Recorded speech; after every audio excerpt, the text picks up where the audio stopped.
Hello students, आज हम discuss करेंगे force on charges moving in electric and magnetic field. ठीक है, जब भी कोई चार्ज पार्टिकल इलेक्ट्रिक फील्ड में जाता है, सपोज ई क्यू कूलम का चार्ज अगर मूव कर रहा है ई इंटेंसिटी के इलेक्ट्रिक फील्ड में, तो इलेक्ट्रिक फील्ड का जो फोर्स होता है वो होता है क्यू इंटू ई। और अगर कोई क्यू कूलम का चार्ज पार्टिकल वी वेलोसिटी के साथ बी स्ट्रेंथ के मैग्नेटिक फील्ड में थीटा एंगल पे जाता है, तो मैग्नेटिक फील्ड का फोर्स होता है q v b sine theta, या इसको वेक्टर फॉर्म में लिख सकते हैं simple q and v cross b. तो ये जो फोर्स होगा ये फोर्स इन दोनों का क्रॉस प्रोडक्ट होगा। ठीक है, और अगर इन दोनों के दोनों फील्ड हैं उन उसमें जाता है, तो नेट जो फोर्स होगा एफ जो आएगा वो आएगा force due to electric field plus force due to magnetic field. ठीक है, तो इसको हम लोग थोड़ा डिस्कस कर लेते हैं, कोई दिक्कत नहीं है। तो यहाँ पर जो नेट फोर्स आएगा वो क्या हो जाएगा, इन दोनों का रिजल्टेंट। ठीक है, हमेशा इलेक्ट्रिक फील्ड में जो फोर्स लगता है वो इलेक्ट्रिक फील्ड के अलोंग ही होता है, इसका डायरेक्शन होगा अलोंग ई के अलोंग ही होगा। लेकिन इसमें जो फोर्स होगा ये होगा perpendicular to plane containing V and B, इन दोनों के प्लेन के परपेंडिकुलर होगा हमेशा इसमें फोर्स जो होगा। कभी कभी ऐसा भी होगा कि दोनों फील्ड हैं उसके बाद में ये विदाउट डिविएशन मूव करेगा, वो तभी हो सकता है जब इन दोनों का फोर्स इक्वल हो और अपोजिट हो।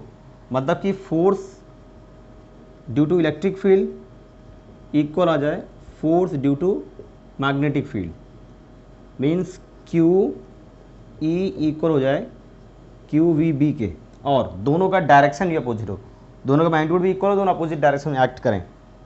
तो यहाँ से क्यू कैंसिल हो जाएगा, तो वी इक्वल टू आएगा ई बाई बी। इसका मतलब अगर कोई charge particle without deviation move कर रहा है अपने उसी वेलोसिटी के साथ किसी भी इलेक्ट्रिक मैग्नेटिक फील्ड दोनों वहाँ पे, तो इसका मतलब ये है कि दोनों फील्ड का जो फोर्स है वो इक्वल है और अपोजिट डायरेक्शन में एक्ट कर रहा है। इसके लिए दो कंडीशन होनी चाहिए ये चीज़ होने के लिए, एक तो चार्ज का जो वेलोसिटी होना चाहिए वो इन दोनों के रेशियो को इक्वल होना चाहिए, दूसरा यहाँ पर ई बी एंड वी ये तीनों परपेंडिकुलर होना चाहिए। मतलब इलेक्ट्रिक फील्ड इंटेंसिटी का डायरेक्शन, मैग्नेटिक फील्ड का डायरेक्शन और वेलोसिटी का डायरेक्शन तीनों का तीनों परपेंडिकुलर होना चाहिए, तभी ऐसा हो पाएगा। ठीक है, अब आते हैं मेन जो हमारा मैग्नेटिक फील्ड का फोर्स है। जो मैग्नेटिक फील्ड का फोर्स है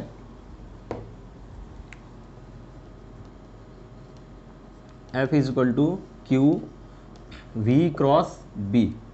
तो अगर कभी कभी V और B वेक्टर फॉर्म में गिवन है, means v x i cap plus v y j cap plus v z k cap, और मैग्नेटिक फील्ड गिवन है b x i cap plus b y j cap plus b z k cap. तो यहाँ पर जो force होगा force आएगा Q into cross product of V cross B। अब cross product कैसे निकलता है, पहले क्रॉस प्रोडक्ट देख लेते हैं। मीन्स V क्रॉस B, ये 11th क्लास में सीखा हुआ है। क्रॉस प्रोडक्ट कैसे आता है, i j k v x v y v z और बी एक्स बी वाई और बी जेड। तो यहाँ पे कैसे निकालते हैं, यहाँ पे आता है something I cap minus J cap and plus के कैप आता है यहाँ पे।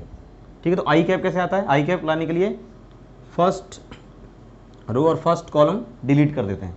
तो ये 4 यहाँ पर कोफिशिएंट्स होंगे, इन दोनों का क्रॉस मल्टीप्लाई और इन दोनों का क्रॉस मल्टीप्लाई, मतलब V Y into V Z हो जाएगा यहाँ पर, V Y into V Z minus इन दोनों का multiplication, means V Z into B Y. ऐसे जब जे का कैलकुलेट करेंगे तो सेकेंड रो फर्स्ट रो और सेकेंड कॉलम डिलीट होगा, तो ये 4 बचेंगे, इनका cross multiply means v x into b z minus b x into b z. और जब के कैप निकालना होगा तो फर्स्ट रो थर्ड कॉलम, तो ये जो 4 कोफिशिएंट्स हैं इनका multiplication, means v x into B y minus b x into B y, यहाँ से आ जाएगा। अब अगर आंसर सिर्फ आई कैप आता है तो मतलब जो फोर्स होगा वो एक्स डायरेक्शन में होगा, सिर्फ जे आता है तो मतलब वाई डायरेक्शन में, सिर्फ के आता है तो मतलब जेड डायरेक्शन में फोर्स होगा। अगर आई और जे दोनों आता है इसका मतलब एक्स वाई प्लेन में होगा फोर्स, जे और के आता है तो मतलब वाई जेड प्लेन में होगा। ठीक है, तो यहाँ से हम बता सकते हैं। अगर आंसर जैसे -3 आई कैप आ गया तो -3 आई कैप का मतलब है कि जो डायरेक्शन होगा फोर्स का वो होगा नेगेटिव एक्स एक्सिस। अगर आंसर आ गया +3 के कैप, इसका मतलब डायरेक्शन क्या है, प्लस के कैप मीन्स जेड एक्सिस और पॉजिटिव जेड एक्सिस के डायरेक्शन में। तो यहाँ पे जो आई जे के आएगा इसके अकॉर्डिंग हम बता सकते हैं फोर्स कौन से प्लेन में होगा, कौन से डायरेक्शन में होगा। ठीक है, अब इसके बाद में देखते हैं कि जब भी कोई चार्ज पार्टिकल किसी मैग्नेटिक फील्ड के परपेंडिकुलर जाता है तो उसमें जब भी किसी मैग्नेटिक फील्ड के परपेंडिकुलर जाएगा, यहाँ पे cross cross means inward magnetic field है, इसके परपेंडिकुलर जाता है चार्ज पार्टिकल, परपेंडिकुलर जाएगा क्यू, तो वो एक सर्कुलर पाथ फॉलो करता है। ठीक है, अब ये सर्कुलर पाथ मतलब किस डायरेक्शन में होगा वो फ्लेमिंग्स लेफ्ट हैंड रूल से हम लोग निकाल सकते हैं।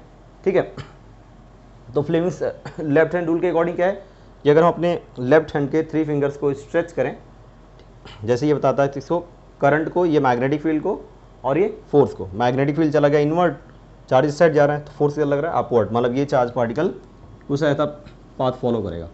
तो इसमें जो सर्कुलर पाथ बनेगा इसका रेडियस क्या होगा, इसको हम लोग सेंटीपिटल फोर्स निकालते हैं। जो फोर्स होगा magnetic force q v b, यही वर्क करता है सेंट्रीपिटल फोर्स की तरह, means mv²/r Q v B. यहाँ से अगर सॉल्व करोगे तो r = आ जाएगा mv/qb। तो ये रेडियस का फॉर्मूला है कि कोई भी चार्ज पार्टिकल मैग्नेटिक फील्ड में आएगा तो कितना रेडियस फॉर्म करेगा। ये p, यहाँ mv क्या होता है, मोमेंटम, तो इसको p भी लिख सकते हो, q × b। ठीक है, ये भी लिख सकते हो इसको। और जो यहाँ पे रेडियस सर्कुलर पाथ फॉलो करेगा उसका तुम अगर लगातार सर्कुलर पाथ में रोटेट कर रहा है तो टाइम पीरियड निकाल सकते हो। टाइम पीरियड क्या होता है, t = 2πr, डिस्टेंस होगा एक सर्कुलर पाथ का अपॉन वेलोसिटी। ठीक है, यहाँ से देखो r/v क्या आएगा, r/v आ जाएगा m/qb, तो इसका फॉर्मूला हो जाएगा 2πm/qb। ये हो जाएगा टाइम पीरियड। फ्रीक्वेंसी क्या हो जाएगा इसका, फ्रीक्वेंसी इसका अपोजिट हो जाएगा qb/2πm। ठीक है, और मोमेंटम और काइनेटिक एनर्जी में रिलेशन पता ही होगा।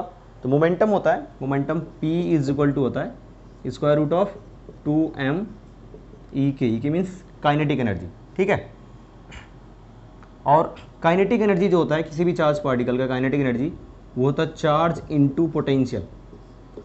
तो जब भी तुम्हें रेशियो या कुछ भी कैलकुलेट करना होगा, जैसे दे दिया कि 2 चार्ज पार्टिकल है मैग्नेटिक फील्ड में जा रहे हैं, सेम मैग्नेटिक फील्ड में जा रहे हैं, सेम वेलोसिटी के साथ जा रहे हैं।